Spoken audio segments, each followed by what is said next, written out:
دیکھیے کس طرح زور دیا گیا ہے کہ الا للہ دین الخالص، خبردار سنو۔ الا عربی کے اندر بہت زیادہ زور دینے کے لیے، جس طرح کہ کوئی اعلان کیا جاتا ہے، شروع میں کہا جاتا ہے کہ ضروری اعلان سنیے، جس طرح زور دیا جاتا ہے، لوگ ایک دم رک جاتے ہیں، توجہ کرتے ہیں، اور پھر اس کے بعد بات بتائی جاتی ہے۔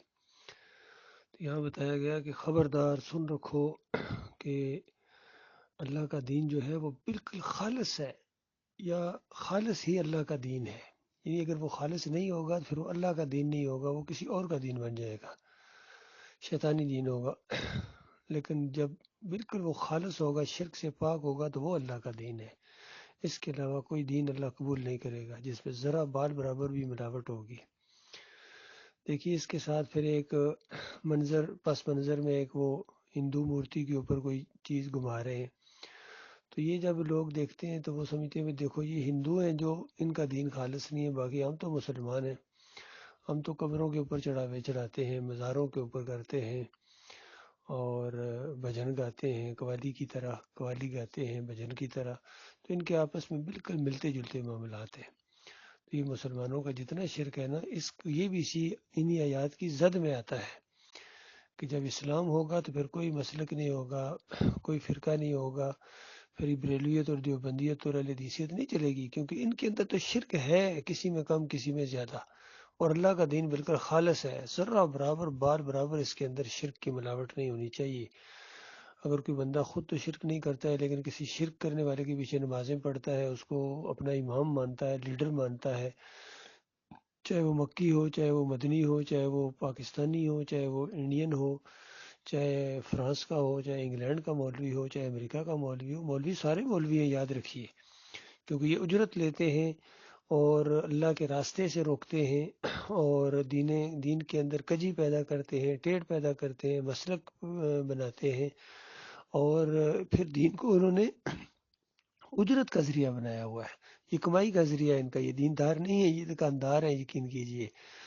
یہ نماز پڑھانے کے پیسے لیتے ہیں، اذان دینے کے پیسے لیتے ہیں، حالانکہ نبی علیہ السلام کی واضح بات ہے کہ اقرأ القرآن ولا تاکلوا بہ،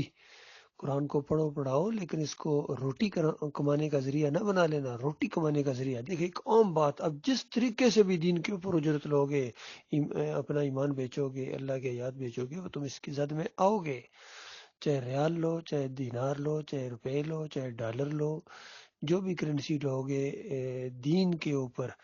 وہ تمہاری حرام خوری ہوگی، وہ جہنم کی آگ کے انگارے ہوں گے۔ تو ایسے جہنم کی آگ کے انگارے لینے والے اگر کسی کے امام ہیں، ان کے پیچھے وہ تراویح پڑھتا ہے، جمعہ پڑھتا ہے، عیدیں پڑھتا ہے، اور سمجھتا ہے کہ اللہ 27 گنا زیادہ کرے گا، تو یہ اس کی بڑی بھول ہے، کیونکہ اللہ تعالیٰ خالص چیز مانگتا ہے۔ دیکھو 27 گلاس گندے پانی کے پڑے ہوئے ہوں، اور ایک گلاس ذرا چھوٹا گلاس ہو، بے شک وہ خالص فلٹر واٹر کا ہو، تو میرے بھائیو کون سا گلاس تم پیو گے؟ یقیناً آپ کا جواب ہے کہ وہ ہم ایک گلاس پئیں گے، وہ 27 ہم نہیں پئیں گے، چاہے بڑے گلاس ہوں، چاہے زیادہ تعداد میں ہوں، وہ گندے ہیں۔ یہ معاملہ ہے۔ یہ جو اعتراض کیا جاتا ہے، پھر یہ سارے ہو گئے اگر نمک حرام غدار، تو پھر ہم کیا کریں کہ ہم نے کہا تھا ان کو یہ فرقے بناؤ، مسلک بناؤ، اپنی علیحدہ علیحدہ دکانیں لگاؤ، کیا ہم نے کہا تھا؟ ان کی اکابرین نے اسی طرح کیا، ان کے بڑوں بزرگوں سے ان کی چیز چلی آ رہی ہے۔ تو اسی وجہ سے اللہ تعالیٰ نے عہد لیا تھا، عہد الست کو، کہ دیکھو کل تم قیامت کے دن یہ نہ کہنا شروع کر دینا کہ یہ معاملات تو اوپر سے چلے آ رہے تھے، ہم تو بس پیچھے آنکھیں بند کر کے جا رہے تھے جانوروں کی طرح۔ تو پھر جانوروں کی طرح جب آنکھیں بند کر لو گے، تو پھر ان کے ساتھ ہمیشہ کی آگ میں رہنا پڑے گا۔ غور فکر کرو، تعداد نہ دیکھو، یہ جتھے نہ دیکھو، ایمان دیکھو، عقیدہ دیکھو، حق اور باطل کا یہ معاملہ ہے، حق کا ساتھ دو، حق کے ساتھ کھڑے ہو جاؤ، اور اللہ کے اوپر بھروسہ کرو۔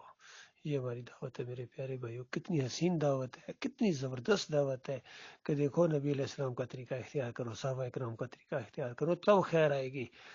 اور اگر نبی علیہ السلام کا طریقہ اور صحابہ کرام کا طریقہ تمہیں پسند نہیں ہے،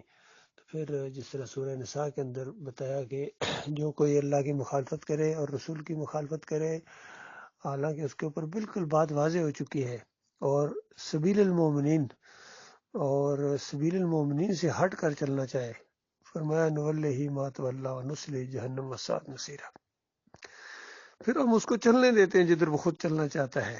ہم ایک دم آوازیں نہیں لگاتے ہیں، نہ زبردستی روکتے ہیں، نہ منت مساجد کرتے ہیں. چلو بابا ٹھیک ہے، اگر صحیح معنوں میں ایمان خالص تمہیں پسند نہیں آیا ہے،